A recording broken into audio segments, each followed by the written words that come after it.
Hello and welcome to a detailed look into the SpaceChem Brainfuck interpreter. This was my entry to the sandbox contest and I wanted to show you some more of what is happening inside it. This is the first part of 3 and I want to give you an overview, then I'll show you the input command, the increment operation and the decrement operation. To show you all this I have prepared a short program which you can see here in the author line. It will first take 2 inputs. The second input will override the first just to show you how it works. Then we will increment this value in a loop until we reach 0 and this will make the loop leave. Then we take another input and decrement it until we reach 0 and then we have finished the program. What I will not show you in this demo is the memory operations, so we will stay on the same memory cell all the time, and I will not look into the flow control, I will just use it in the loops. Before we begin I want to show you the encoding of all the commands. I only use one input, just to save some space, you can see it here. So I needed to put something more than the 8 commands into these 8 inputs. So I encode 6 commands with the first 4, just by adding P4 to one of the others. So this is P3, which is input and output. So this is the input command, and if I put P4 before it, it will be combined and form the output command. Just with P1 and P2 the same. This is the move memory to the right command, and with P4 before it, it would be move memory to the left command. And P2 is the add command, or increment to be correct, and with P4 before it, it will become the decrement command. The loop beginning is just a simple P5 and the loop end is P6. And in P7 I have some stuff I need inside all the reactors for communications and to mark special places like memory end or program end. Now I have just deleted all this program and I will write it again just to show you. First we have 2 input commands, and then we open the loop. And in the loop we increment and close the first loop. Another input command follows, and in the next loop we have a decrement operation, which is a modified version of P2, so we add P4, then P2 and close the loop. And now we're done, and in the end we have to add P7. The data item is 4 bits wide. Every bit is encoded in one column, and you read the value of the data item by looking at the upper row. This is 0, and every data item comes as 0 into the system.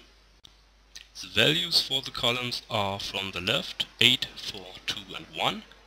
And if you want to set a column, or to set a bit, you split up the molecule, then you turn around the column so that 1 is in the upper row and 0 is in the lower row, and then you reassemble the data item. Before we start I want to give you a quick overview over the whole system. We have all subsystems lined up in the upper row. So every reactor here is another function, and when we execute a command it is passed through this line followed by the current data item. It is just passed through in a line until it reaches the reactor, which is for the current command.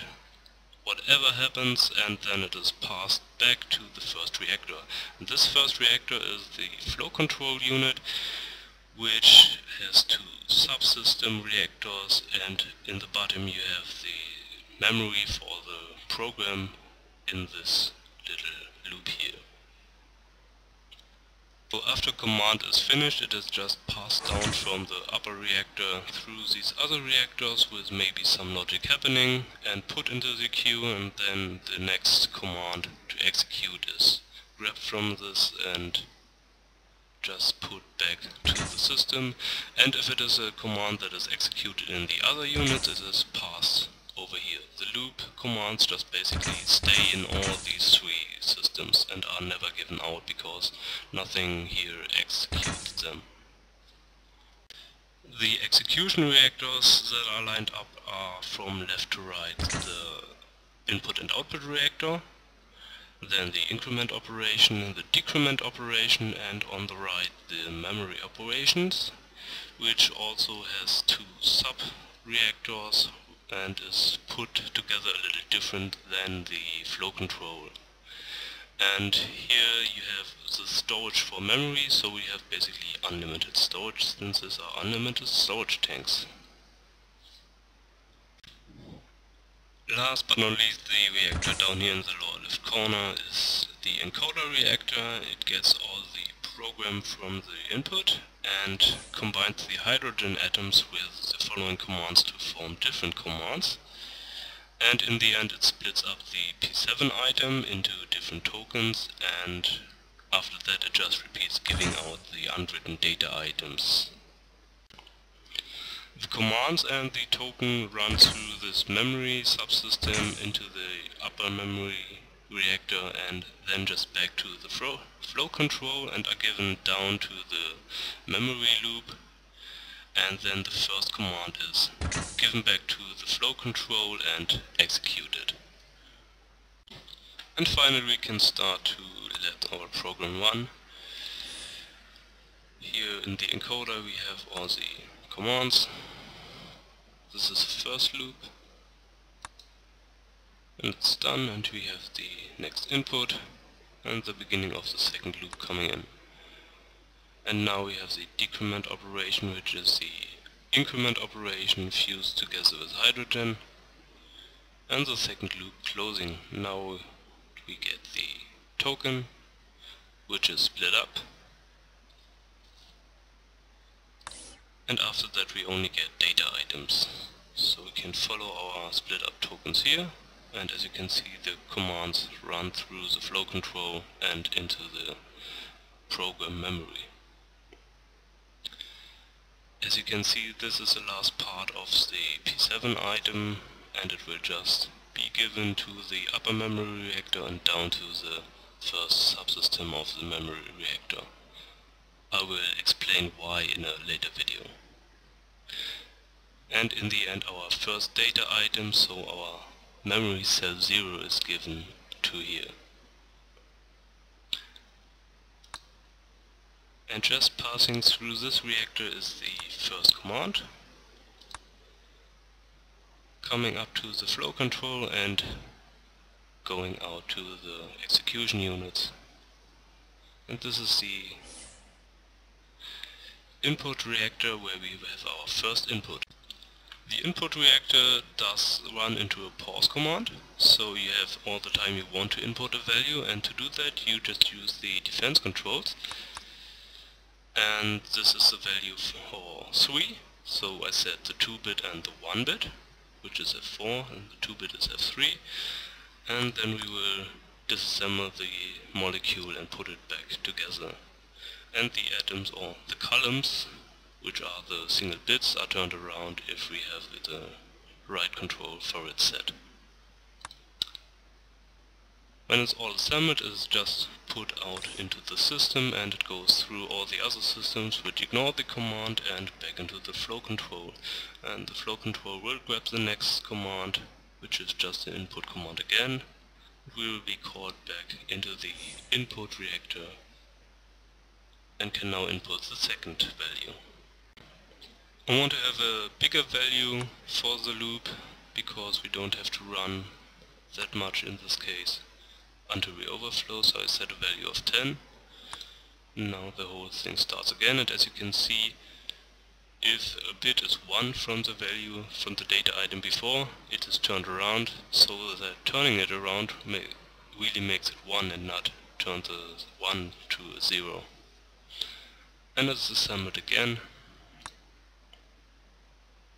And we're done with the input and start to enter the loop. Now I will ignore the loop and just concentrate on the increment operation, which is in this reactor. This is the increment reactor from the inside, and now coming in is the increment operation, and I now turn it around and from now on will abuse it as an overflow bit. So this is basically the one that I add to the incoming data. And shortly after that the data comes in. The first thing we do with the data item is to split up all its bits, and these bits will be just passed around through this pipe loop and back into the reactor, so I can grab them one by one. Now I look for the state of the overflow bit, which was just 1, and then I turn the current bit I have around,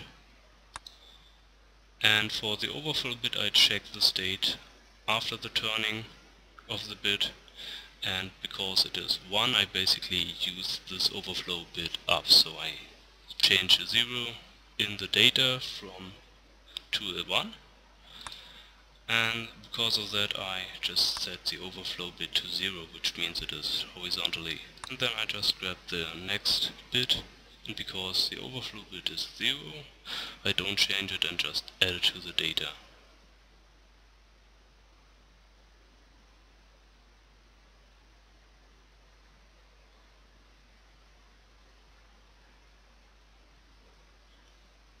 And after 4 bits we're done, and we can put out all this. In the end, of course, we have to make sure that the overflow bit is really set to 1 or to 0, so that is this little part. And then we throw both out again, and I just have to watch for the right order. So I just put out the command and then the data item. Now it goes all the way back again to the flow control and through the loop until I run into the next command, which is increment operation again.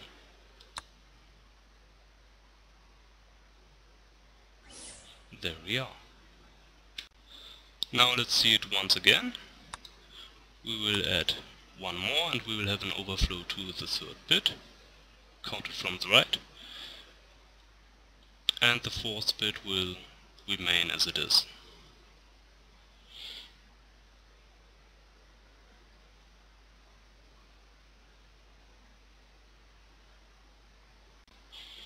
And now we'll just fast forward until we have everything with the value 1, and I will show you the overflow once more in detail.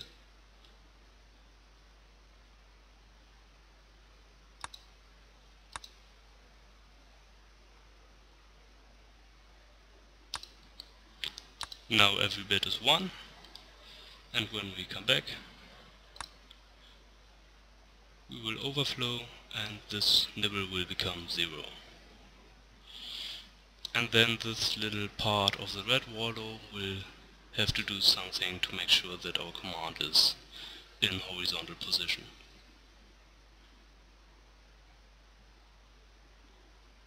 And it's done. And after that the loop will end and we will be taken to the next command after the loop, which is the input command again.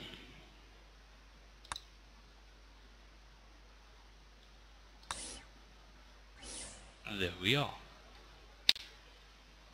Now I just choose a value from which we subtract until we are 0. Let's say we take 4. And we just let it happen until we are in the decrement reactor, which is basically just a copy of the increment reactor, and it reacts to another atom, which is changed here, and is of course, because we use it as an underflow bit this time, changed here. And when we turn the bit around is changed, so we swap on a 0 bit instead of, like in the increment reactor, on a 1 bit. So now we just decrement 4 and we will get 3.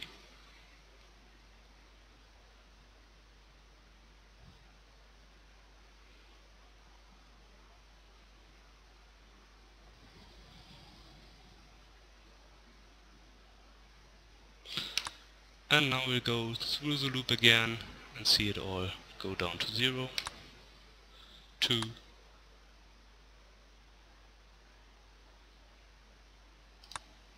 1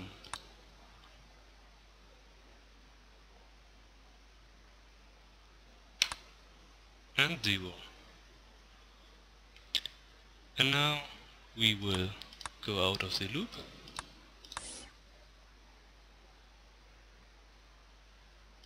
and as you can see down here, the next command at the end of the loop, and after that comes the end token, which was part of the P7 input. And when we execute this, our input reactor will just run into a loop with pause, and this will mean we have finished our program. Let's see it in action. And we are done. One more thing that I didn't show you now in practice is the output command, which is happening in the input command reactor as well. And this happens when we have a command with gold in it, which is just a transformed input command. And then we will basically just throw out the command and grab over this line the data item, throw it out, and it will run through the pass-through printer and come back into our reactor, where it is grabbed and inserted back into the normal command processing line. This is what I wanted to show you in part 1. To recall, I showed you the input reactor and the increment and decrement operation, and we will go on in part 2 with the memory operations. Hope to see you there. Bye bye.